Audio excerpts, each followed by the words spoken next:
스카이어 스르프 타임즈 2023년 11월 23일자를 진행하도록 하겠습니다. 하단에 나와 있는 내용대로 내용이 좋았다고 생각하시면 구독, 좋아요 부탁드리고 필요하시면 배속 보시기를 바랍니다. 한국 2018년 남북 군사합의 일부 중단 코리아 타임즈에서 보도를 했습니다. 어, 정찰 위성 발사하는 장면을 김정은이가 쳐다보고 있는 장면을 조선 음, 중앙통신이 찍은 사진을 어, 이렇게 보도를 했습니다. 혼자 뭐 외롭게 보고 있는 것 같은데 겨울이 돼서 그런지 머리를 좀 기르고 있는 것 같네요. 그리고 한국은 5년 만에 국경 인근 감시 비행을 재개했다 하는 얘기도 병행해서 소개가 되어 있습니다. 허태근 국방부 차관보는 이날 언론 브리핑에서 우리 군은 MDL 인근에서 북한의 도발 징후를 포착하기 위해 공중 감시 정찰 작전을 재개할 것이라고 밝혔습니다. 이렇게 얘기를 했어요. 자, 이런 게 윈공위성 쓰는 거하고 그다음에 뭐 MDL 인근에서 감시 정찰 재개가 직접적인 연결을 되는 건 아니지만은 어떤 우리의 대응하는 그런 모습들을 보여주는 거겠죠. 그냥 아재 개그 같은 거로 하면은 내래 윤 부부 영국 국빈 초청에 배가 아파서 어, 오늘 쐈어야 그런 마음이었을 것 같습니다. 윤 대통령이 영국에 가 있는 동안에 물론 예고가 돼 있었습니다만 하루 빠르게 쏘아 올린 것 같아요. 북정찰위성 한국군 궤도 진입과 평가라고 데일리 뉴스에서 일본에서 보도를 했는데 북한이 21일 밤 탄도미사일 기술을 이용해 발사한 정찰위성에 대해 우리 군은 비행 항적 정보와 여러 사항을 종합적으로 분석한 결과 궤도에 진입한 것으로 평가한다고 밝혔다. 일본 측에서 다만 정상적인 작동 여부 판단에는 유관 기관 및 한미 공동으로 추가 분석이 필요해 시간이 걸릴 것이라고 밝혔다. 이런 얘기인데 여기에 이제 많은 댓글들이 달려 있습니다. 일본 독자들의. 근데 저는 우리나라 언론 뉴스에 댓글 다는 것들을 별로 보질 않습니다만은 일본은 댓글까지도 상당히 뭐 수준이 저는 높다고 인정하지 밖에 없습니다. 우리나라는 어떤 경우는 뭐 인신공격 그다음에 뭐 반말짓거리에 야한 얘기에 무슨 뭐 이런 것들로 도배를 하고 옛날에는 이 댓글 부대 이런 것들도 일부러 만들어 가지고 뭐 개딸들도 그런 얘기 그런 비유에 들어갈 수도 있고 어떤 경우에는 중국에서는 댓글 부대까지 만들어 가지고 건당 돈까지 줘가면서 무슨 여론 조작을 한다 어쩌고저쩌고 뭐 그따위 얘기들이 통용이 되기 때문에 솔직히 우리나라 수준의 댓글에 대해서는 저는 이런 댓글들을 보면은 이게 뭐 한국이라는 수준이 댓글 부대라는 게 또 인터넷이 되면서 중국 놈들이 한국말 써가지고 들어오는 거, 북한 놈들이 써가지고 들어오는 거, 뭐 여러 다방면이 있을 겁니다만은 자관 이런 내용을 이렇게 읽어보면은 상당히 수준이 높습니다. 다 아이디로 되어 있지만은 여기에선 2시간 전이라고 있는데 뭐 일일이 다 읽을 필요 없지만은 굵은 글씨로 하는 거 일본의 입지는 지금 무서운 곳에 있구나 했던 얘기는 경각심을 가져야 되는 거다. 뭐 이렇게 이제 얘기를 하고 있고요. 옛날에는 뭐 우습게 봤는데 지금 그게 아니다는 얘기고 또 AKI로 시작하는 아이디어를 가지고 있는 사람도 이런 의견을 냈습니다. 어, 이런 표현이 있어요. 핵무기의 유효성을 몸소 경험했는데 일본이 전 세계적으로 그 원자 폭탄을 직접 맞은 국가죠. 트라우마저 취급하는 것은 합리적이지 않고 핵은 지금도 세계로 확산되고 있고 근정 등은 허황된 것 아니냐 이런 의견을 내고 있고요. 또 뭐 여기 한 시간 전 하고 있는데 북한의 국가 전략은 일관성이 있고 역사적으로 강대국에 인접해 온 소국의 생존 지혜로는 체제 찬반과는 별개로 훌륭할 수밖에 없다라고 얘기를 하고 있습니다. 어, 뭐 이렇게 해도 우리가 아무리 우리 일본이죠. 일본이 대화하려 그래도 상대조차 되지 않는다. 이렇게 이제 한탄을 하고 있습니다. 그래서 지금 여기에서는 정상 작동 여부가 중요한 것이지 일본의 그런 관측 의견은 시시하다. 수많은 댓글 중에서 한 네 가지만 가져온 겁니다. 일본의 댓글 수준이 이 정도다 하는 거를 저는 좀 이렇게 편집해 보지 않을 수 없었어요. 자, 영국에 가서 이런 국빈에 대한 예우 받는 거 외에 신학 총리하고 구체적으로 뭘 얘기했는지 모르지만 어쨌든 전반적으로는 한국과 영국이 국교 수교가 꽤 오래돼서 140주년이라고 그러는데 더 강화하자 하는 거는 결론적으로 맞겠죠. 그렇게 되는데 어쨌든 이 찰스 왕이 최초로 왕이 되고서 국빈 초청을 한 게 한국이 대상이 됐다는 것은 의미해 볼 만한 거겠죠. 그리고 이제 이걸 또 해석하는데 이천민 국제 전문기자 조선일보는 왕세자비하고 왕비가 입은 옷이 파란과 빨간 거를 좋아해서 우리 태극기에 대한 예우로 이렇게 또 해석을 하고 있어요. 파란색과 이 빨간색이 근데 이제 왜 그러냐 그러면 이제 빨간색을 별로 입은 적이 없다. 왕세자비가 뭐 이런 얘기도 하고 있습니다만은 만찬서 찰스 왕 3세는 윤동주 씨를 읽고 윤 대통령은 대응으로 셰익스피어로 화답을 했다. 이런 것도 있어요. 좀 뭐 격식 있는 행사고 그러니까 이제 이런 것도 뉴스에 나올 수 있겠죠. 그리고 이제 왕비하고 같이 병행해서 우측에 왕비하고 같이 찍은 사진이 있는데 왕비는 지금 나이가 어차피 많으시니까 좀 쭈글통하게 보이겠죠. 그래서 이쪽 김건희 여사 얼굴만 찍힌 건데 영 뷰티 전문가는 강렬하고 자연스럽다. 뭐 이런 뉴스까지도 영국에서는 내고 있는 것 같습니다. 자, 그리고 중동 쪽으로 가면은 지금 이스라엘 하마스 테러 전쟁에서 시진핑 이단 중국 이탈로 큰 공지, 미중 정상회담으로 선명해진 중국 외교 대오산의 전말이라고 후주까지 휘꼬라고 경제산업연구소 연구원이 기고를 한 내용인데요. 그거하고 연계해 가지고 왕이 외교부장이 중동 아랍 국가들의 외무 대표들을 모아가지고 어, 가자 지구에 대해서 긴급 조치를 취할 것을 요구했다. 해가지고 CNN에서 시몬 메카시와 웨인창 중국인 기자 같습니다. 이런 불러 모아가지고 중국이 또 과시하는 그런 모양새를 또 보였고요. 여기 이번 미중 정상회담에 대해서는 미중 회담 비치는 시진핑의 오산에서 중국과 주변국 사이의 갈등이 오히려 심각해지고 있다고 우려가 된다.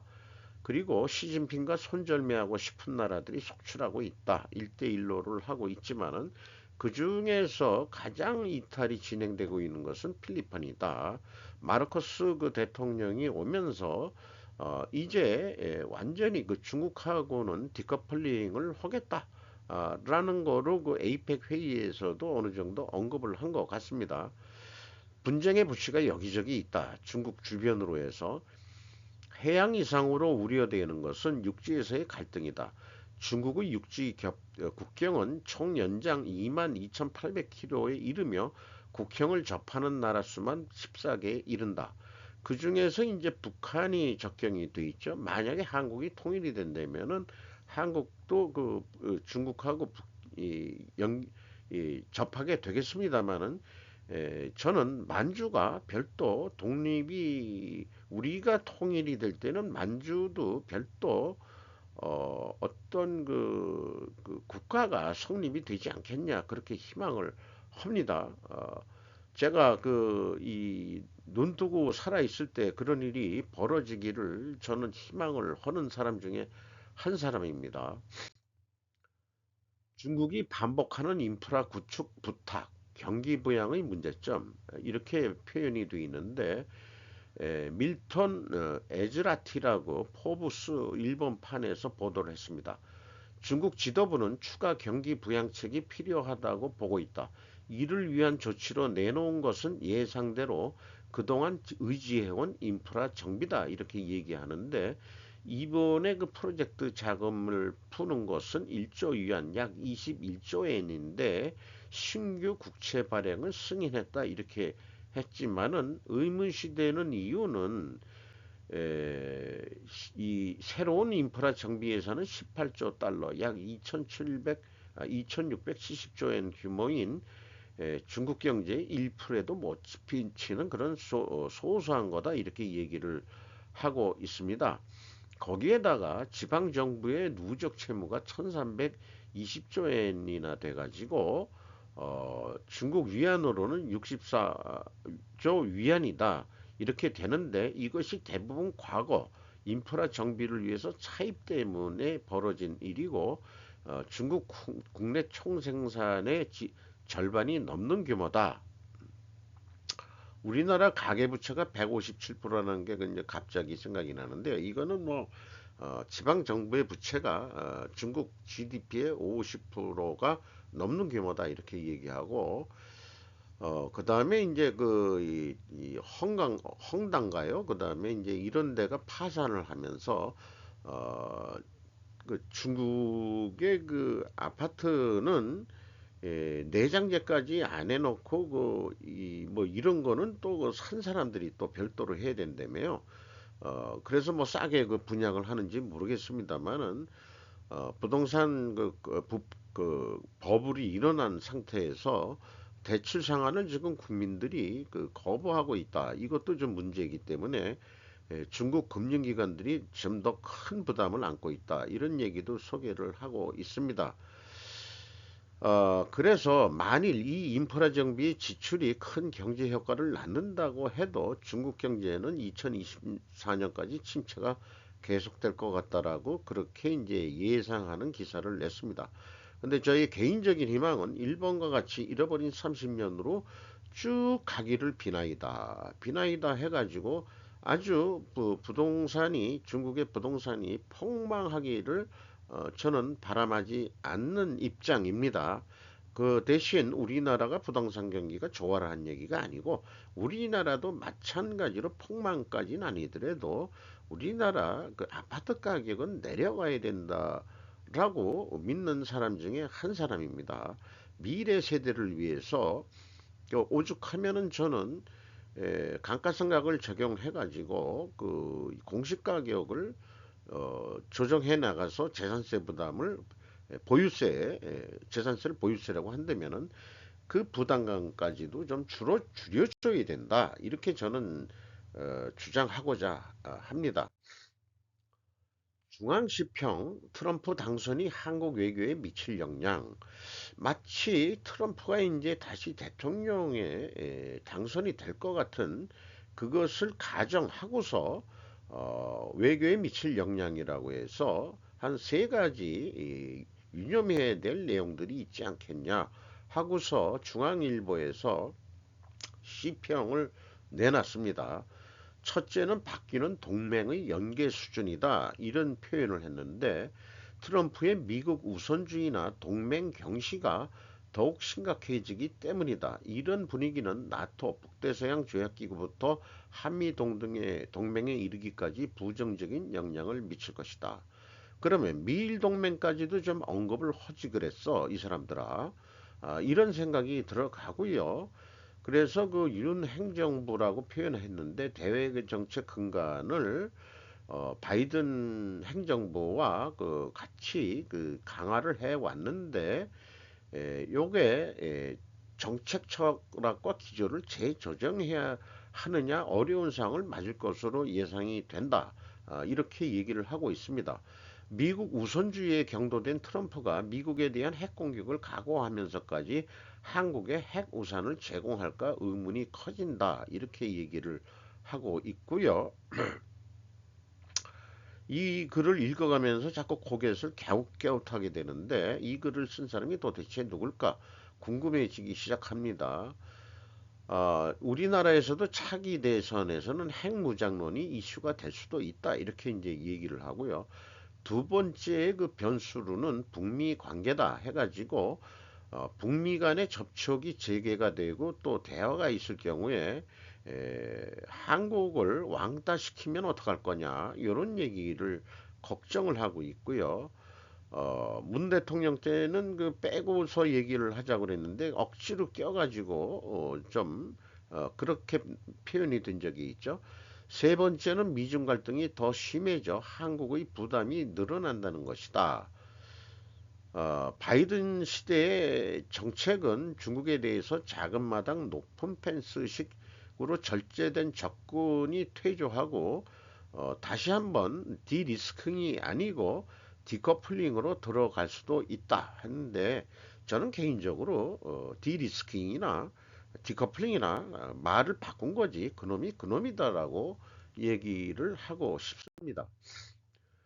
그래서 트럼프 행정부는 동맹에 대한 배려를 줄이고 동맹을 대중국 견제에 동원하기 위한 압력은 강화될 것이다라고 이렇게 얘기를 하고 있습니다. 그래서 뭐 한국의 반도체나 배터리 관련해서 어렵게 그 미국의 그 공간을 확보를 했는데 축소될 수도 있지 않느냐 이렇게 또 우려를 하고 있고 어, 이런 거에 대한 대응이 필요하고 또 특히 동맹, 북한, 중국 관련 대책이 중요하다. 뭐 이렇게 얘기를 하고 있습니다. 한국이 배제된 한반도 문제에 대한 협상이 일어나서도 안 되고 한국이 미중 갈등 사이에서 과도한 타격을 받아서도 안 된다. 이렇게 얘기했는데 이 글을 쓴 사람이 위성락이라고 전 한반도 평화교섭 본부장 리셋 코리아라는 어떤 조직이 있는 모양인데 한국을 리셋시킨다? 뭐 대단한 친구 놈들 같네요. 한국을 어떻게 리셋시키겠다고 하는 건지 어떤 방향으로 리셋을 시키겠다는 건지 그런 세력들이 한국에 있는 거군요. 외교 안보 분과장이라는 거 되어 있는데 이 위성락이라는 사람을 한번 추적해 보고 싶은 생각이 있습니다. 제 견해를 말씀드리면은 미중 갈등이 더 심해져 한국의 부담이 늘어난다는 견해는 무척이나 거슬리는 견해다. 위 씨는 문파처럼 평화 타령만 하는 친구인 모양이다. 중국을 주적으로 해서 트럼프와 대화하면은 충분한 한국의 국익이 되는 정책을 도출할 수 있을 것 아니냐. 그러니까 자꾸 이런 의견이 나오는 거는 친중파기 때문에 이따위 의견이 나오는 거라고 저는 생각이 들어갑니다. 트럼프의 주장인즉슨 그동안에 미국이 경제도 안 좋으면서 전 세계 평화를 유지하면서 미군이 그렇게 가가지고 해가지고 서유럽이나 뭐 유럽 각국들은 군사비를 적게 쓰면서 너희들은 경제 발전을 했는데 미국만 계속 적자를 본 거 아니냐. 그러니까 이제는 니들도 그 방위비 분담을 허라. 이런 얘기는 기브앤테이크 정신이 이제는 돼야 되지 않겠냐. 언제까지 우리가 돈만 싸발라 가지고 넣겠느냐. 이런 얘기로 들리거든요. 그리고 한국한테도 국방비 그렇게 요구를 하면은 미국 주둔비 뭐 이런 것도 좀 올려라 뭐 해가지고 뭐 협상이 어느 정도 됐다 해서 껄끄러운 그런 게 있었습니다만은 뭐 그 돈이 좀 많이 들어가긴 들어가겠죠. 이럴 경우에는 우리가 한 수 더 앞서서 더 쳐가지고 미군 주둔비 우리가 다 댈게. 그 대신 우리한테 뭐 해줄래? 이런 협상력이 있는 정치인이 나왔으면 좋겠어요. 자, 우리 그 핵무기 뭐 저 해구산 자꾸 그 얘기하는데, 자, 북한이 저렇게 미사일 쏘고 뭐 이렇게 되고 그다음에 거기다 탑재해가지고 쏘면 어떡할 거냐? 당신네들한테 날아가는 게 중요한 게 아니고 우리나라도 문제고, 우리도 그 핵 보유하겠다. 이런 식의 어떤 승부수를 던지는 그런 정치인이 나와야 되지 않겠냐. 그런 생각을 하게 됩니다. 마음이 아플 때 기댈 수 있는 나라 한국이 이 되려면 이런 제가 추가로 붙였습니다. 내용을 읽어보니까 우리나라가 지금 마음이 아프면 기댈 수 있는 나라는 아닌데 그런 나라가 되려면 어떻게 해야 되느냐. 근데 영국 방문의 즈음에서 이런 뉴스가 나왔기 때문에 의미 있는 거라고 생각을 합니다. 김태정 KDI 국책정책대학원 교수가 기고한 글인데요. 권리 주장이 쏟아지는 세상이지만 우리나라 정신질환 환자와 그 가족들은 남몰래 고통을 견디고 있다. 이렇게 얘기하고 국내 우울증 유병률을 6.7%로 추정하는 연구 결과도 있는 데다가 우울한 기분, 만성적 피로, 불면, 흥미상실 등 우울증에 따른 증상 수준이 서구 국가에 비해 높다는 조사 결과도 있다. 겉으로 난 통계는 서구보다는 낮다지만은 사실상 다른 연구, 추정 연구는 6.7%면은 꽤 많은 거다. 100명 중 한 7명 정도는 우울증에 걸려 있다 그런 얘기 아니겠어요? 세계 심리학회가 그 한 것은 에비던스라는 게 이제 에비던스라는 게 증거, 증빙 이런 거 아니겠어요? 그것을 기반으로 한 심리 출처를 추적해 왔는데 그 몸과 마음의 구조를 스스로 학습해 탈출할 수 있도록 돕는 인지행동요법 CBT라는 게 있다고 그러네요. 이것을 영국이 2010년에 도입을 해가지고 이것이 그 전국적으로 그 확대 실시해서 어느 정도 정착이 돼 있다. 그리고 그게 실증이 됐다. 그래서 영국은 이것을 IAPT, Improvement Access to Psychotherapy라고 프로그램을 도입했는데 전문 상담사만 1만 8천 명, 고용 효과도 나오겠네요. 그래가지고 국민을 무료로 혜택받을 수 있게 지금 재정적으로 지원해주고 있다. 이런 거를 소개하고 있네요. 정신건강 개선을 위한 투자는 최고 수준의 자살률과 최저 수준의 출산율, 실업으로 인한 노동력 손실, 취업자 생산성 감소, 의료 및 복지 지출 증가를 완화하게 되는 그런 효과가 있지 않겠냐. 그래서 우리 사회의 후생을 개선할 수 있다. 이런 정신건강 개선을 위한 투자는 그래서 현재 그 여야 합동으로 전국 민심 투자 지원 사업이라는 명칭으로 539억 원. 요게 이제 그 약 62억 엔이라고 한 것은 일본판 중앙일보기 때문에 이렇습니다. 보건복지위원회는 여야 합의로 그 예결위에 넘겼다. 뭐 이런 얘기가 되겠어요. 음, 우리나라 여러 가지 무슨 사회적인 사건들이 요즘 일어나고 있는데 지금 우리도 그 선진국에 들어갔다 뭐 이렇게 한다면은 그 이 도시 집중화라든지 여러 가지 전통적인 어떤 가치관들이 급격한 그 산업화에 의한 어떤 그 부적응적인 그런 그이 괴리감 등등 여러 가지가 뭐 많은 게 있을 수 있겠죠. 어, 뭐 마약에 중독된다는 것도 그 우울증하고 연결해서 연구를 해볼 필요도 있을 것 같기도 하고요. 그렇습니다. 이스라엘 아랍 팔레스타인 분쟁의 수십 년간 지속된 연대표로에서 메안 돌프 기자가 폭스 뉴스를 통해서 했는데 1948년 이스라엘 건국부터 해가지고 쭉그 중요한 사건들을 사진을 표현해 가면서 보도를 한 내용입니다. 그 장문의 그 보도 내용인데 제가 사진만 편집을 했어요. 그리고 그 사진에 설명되어 있는 내용들을 그 얘기를 했는데 이것은 일일이 다 얘기를 뭐 한다기보다도 그 화보로서 그 쭉 이스라엘하고 그 하마스의 그 테러와의 전쟁까지 이번에 오기까지의 그 과정들 이런 것들을 한번 그냥 한번 훑어보고 이렇게 흘러왔구나.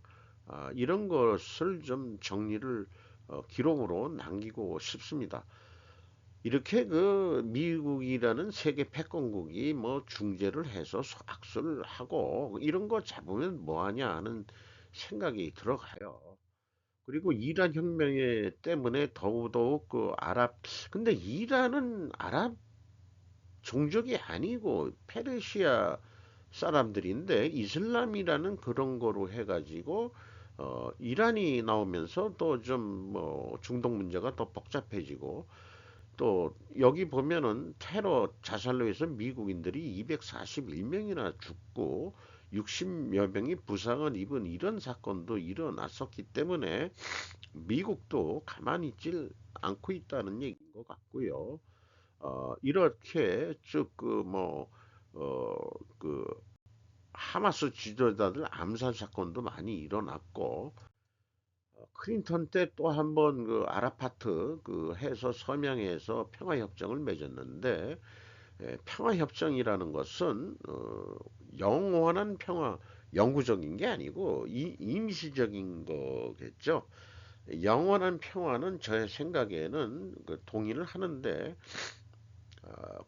군사적인 제압에 의해 가지고 완전히 그 적을 괴멸시키지 않는 한은 평화라는 것은 오래 갈 수 없다. 지금 우리나라가 휴전돼 가지고 어떻게 됐죠? 그 꽤 오래 가고 있는 것 같지만은 간간히 그건 또 나오고 있는 거죠. 하마스 지도자가 모스크바에 망명한 경우도 있고 이제 2021년에는 그 또 이스라엘이 또 155mm 자주포 발사하는 그런 것도 있고 2018년 12월 20일에는 이 차관 이스라엘 군이 개입을 했다. 팔레스타인들의 귀환에 대행진이라는 것도 있었는데 가자 지구에 개입을 했었다고 그러고 트럼프 때는 아브라함 협정 뭐 이런 게 또 있었다고 또 소개를 하고 있고요. 최근에 이제 이렇게 나오는 그런 사건들 그래가지고 10월 8일 날 베냐민 네타냐후 총리가 공식적으로 하마스와의 테러 전쟁이라고 얘기할 테러 전쟁은 일반 전쟁의 전쟁 룰을 지키지 않아야 된다 하는 그런 국제 정치학 박사의 의견도 있습니다. 그리고 이것은 1973년 용키푸르 전쟁 50주년 이후 하루 만에 벌어졌다. 이렇게 얘기를 하고 있고요. 결론은 미국과 다른 많은 나라들은 이스라엘의 하마스 테러와의 전쟁을 계속하고 있는 것에 대해 지지를 표명했다.